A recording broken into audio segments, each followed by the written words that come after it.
Not just to blurt anonymous sources, anonymous smears. Yeah, this Pete Hegseth hearing, Malcolm, the whole thing is so depressing. And that you have female combat veteran and sexual assault survivor Jodi Ernst now saying she's going to vote for him. I mean, this just says everything about the complete collapse of the Republican Party, doesn't it? It absolutely does. You have to understand something. Joni Ernst was a lieutenant colonel in the Air Force. She outranked him at the highest level that he's had. Tammy Duckworth, who was a distinguished combat veteran, lost multiple limbs in combat action in Iraq, sitting there trying to make the point very clear that this discussion is not about should we buy more F-35 stealth fighters, or should we, be providing even the sustenance of the VA. This is about should he even have been the nominee? And is he a human being? Is he a man who is capable of stepping into this job, commanding respect, managing the resources? There's 3 million people at the Pentagon. The largest organization he ever handled had 40 people in it. The budget is $500 billion. And he has to set the priorities and the leadership for this. He is incompetent, unqualified. We had this discussion on here before. Norman Schwarzkopf, in one of the greatest speeches ever given at West Point, was talking about where are the Eisenhowers, where are the MacArthurs, where are the Harry Trumans, and the Sergeant Yorks, the people who are the distinguished leaders in the U.S. military, the Audie Murphys. And he said they exist, but the ones who have it have 2 characteristics: character and competence. Yeah. And this man has no character, no integrity. He's a liar. He's an adulterer. He's a cheater. He's a drunk. Yep. And he shouldn't be allowed near this job. And he has no competence because he would sit on Fox News and be drunk in a job where all you had to do was sit in front of a camera and chat. Yeah. Yeah, we can tell you it takes some doing to show up to a morning show drunk. It's been done. Not by me, but okay. Right. Yeah, and I found this offensive. Pete Hegseth admitted he doesn't have the right credentials in the confirmation hearing, but argued it's time to give someone with dust on their boots the helm. Malcolm, how insulting is that? Every general that's held this job was in combat at one time. Well, he's not the first combat veteran. Uh-oh. Oh, dear. Yeah, I'm sorry. Oh, go ahead. Yeah. It's absolutely insulting. He made that comment where he said, I'm going to give you experience with boots on the ground. General Austin, the current chairman of the Joint Chiefs of Staff, commanded entire divisions of 20,000 men in combat. He's the winner of the Silver Star for valor, which is the 3rd highest combat decoration you have. It's an insult to everyone else who has held that job. Thank General you. Mattis and others. You think he is the only person that has any experience? This is vet bro pandering. And it's this false machismo. I was talking about how many push-ups can you do? How many bullets go in a blah, blah, blah. It's like, oh, give us a break. I mean, and he says pledging to restore the warrior ethos. You're right. That's a direct, insult to Colonel or to General Austin and to our current troops, isn't it? Well, I mean, what he's essentially saying, he's not talking about the warrior ethos. He's talking about what I call the vet bro ethos, which is where you get to sit around and, go hiking in your shorts with your American flag like he disgraced the 9/11 memorial with in New York City when he went down there in his little tidy, his little silky shorts, and is out there arguing that the job of the Secretary of Defense is determine the balance between lethality and legality. No, it's not. Yeah. The blood of U.S. service members that have been spilled since George effing Washington has determined the honor and dignity of the armed forces of the United States. It is not his job, junior major to go out there and figure it out. Let me tell you something. No one will respect this man if he's in that job. No one. He is a Gestapo organizer. He is out there. He wouldn't even say that he wouldn't use the armed forces of the United States to shoot American citizens. This is disgraceful, utterly disgraceful. No one will mean it when they raise their hand and salute. They will be saluting the flag and the Constitution, not this drunk, adulterous, incompetent slime of a man who should be nowhere near the job. But he reflects the quote unquote, felon in chief that put him there. Yes. Perfect example of what he wanted. And believe me, when the time comes to put on the Gestapo hat, he will do it.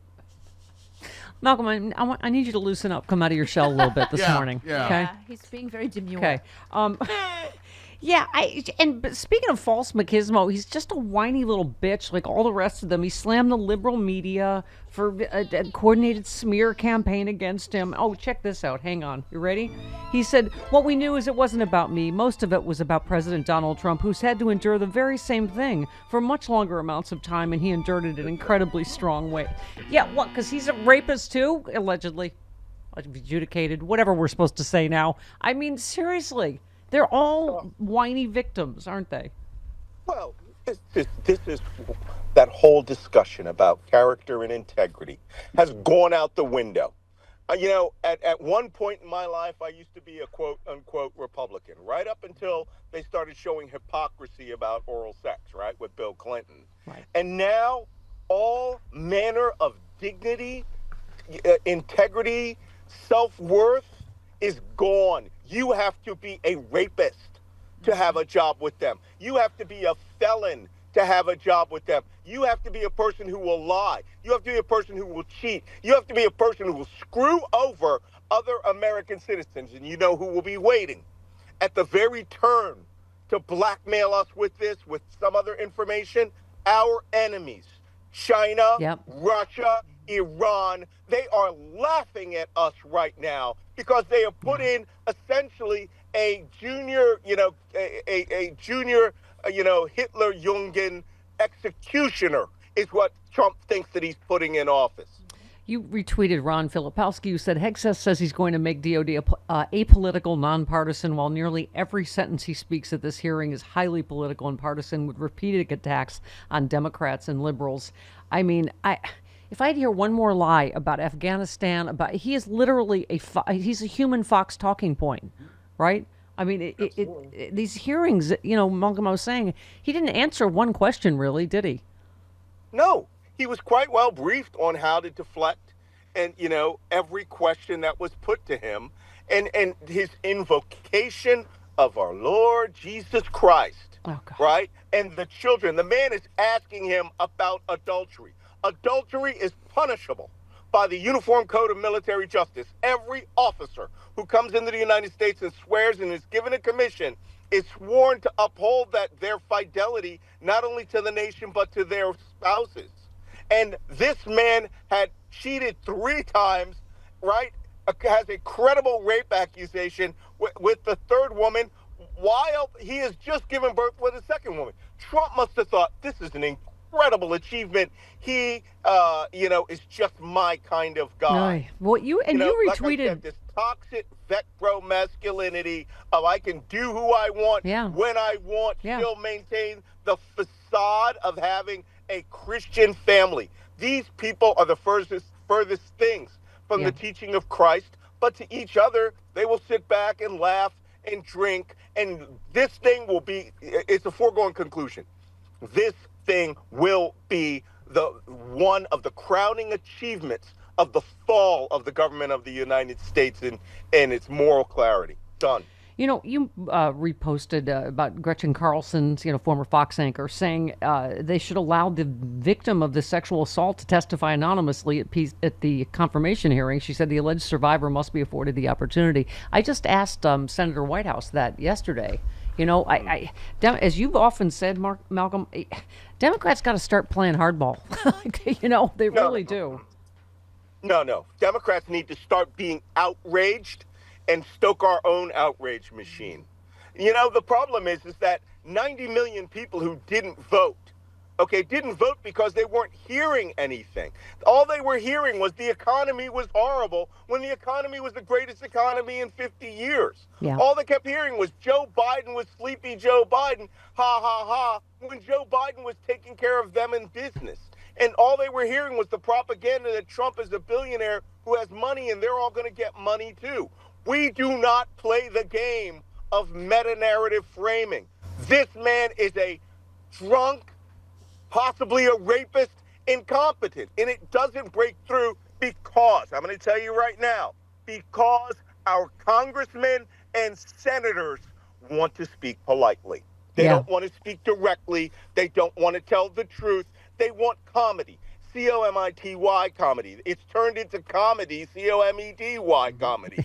Unless we get up there and show integrity and character and our own competence and stop bragging about we know how to govern. Show these people up for what they are. Tear them down at every term and stop looking for, oh, well, we've got to do kumbaya with them. They will run. Look, we may have lost the Supreme Court for a century because of our inability to fight for our principles and the values of this country. So let's talk. This President Biden yesterday about Ukraine, real quick. The United States must continue to deal with in Ukraine, in the Middle East, in the Indo-Pacific, must keep the pressure on the Houthis, who are attacking ships in the Red Sea, launching missiles at Israel, and firing at American forces. Must deter North Korea as they rattle their saber and draw closer to Russia. And new challenges will certainly emerge in the months and years ahead.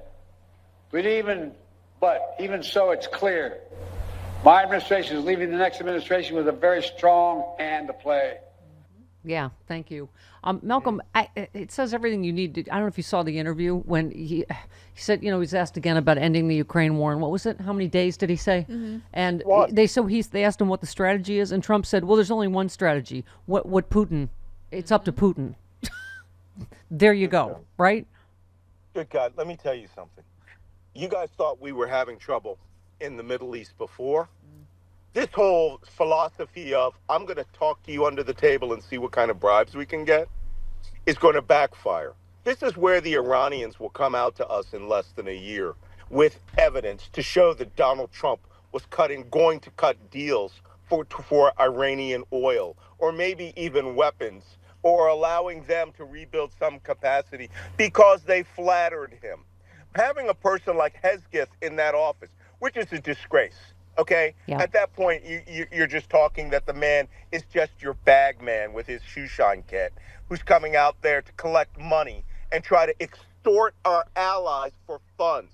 This is quite possibly, and I can't believe I can say this again in the last 10 years, we may be going to war all the time now. Because with a guy like Hegseth in office, like President Biden just laid it out, we have enemies. Our enemies are trying to kill us. So what's he going to do? Start authorizing insane special forces missions into Yemen? Trump did that on day number 1 and killed a Navy chief unnecessarily. But you know what? The Iranians are looking at this. The Venezuelans are looking at this. The Russians are looking at this. Everyone sees Trump as their salvation. Everyone's starting to figure out what the dollar amount it is that they can get away with destroying democracy and stability around the world.